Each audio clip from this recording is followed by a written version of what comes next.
tolorana ny araby ianao ribijery ajaina any antokatrano any izay mbola tafiaraka aminay eto amin'ny fahitalavitra matv amin'izao takariva izao ary manasanao amitiavana anaraka hatramin'ny farany fampalalam-baovao izay no manana ho antsika amin'ity takariva ity.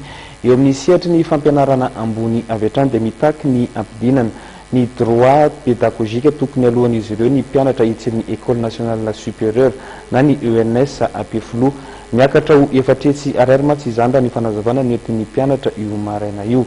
Ny tokony araka izany ireo mpianatra eo anivon'ny ENS tetsy Ampefiloha tatra izay vaovaza indrindra ny namana velo Zisla. Ny tokony maraina io ireo mpianatra ao amin'ny École normale supérieure na ny ENS etsy Ampefiloha. Takin'izy ireo ny ampidinana ny droit pédagogique izay alaina amin'ireto mpianatra. Miompampana loatra ho ireto mpianatra amin'ny tokona ireto ny vola alaina amin'izy ireo. Le problème anay zany zao mitangana be le droit pédagogique anay dia tsy zakanay. Le izy zany 2 millions mahery mihitsy le izy dia mahatonga anay eto zany tena efa mitangana tena mitangana le izy dia tsy zakan'ny faripananay.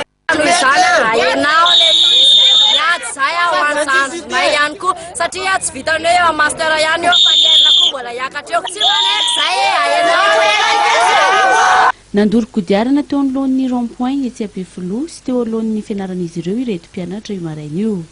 Tonga teny toerana araka izany ireo mpitandro ny filaminana avy amin'ny Emoreg nanala izany sakana izany sy nandrindra ny fifamoivoizana. Tsy nisy moa ny fifandonana teo amin'ny mpitokona sy ny mpitandro ny filaminana.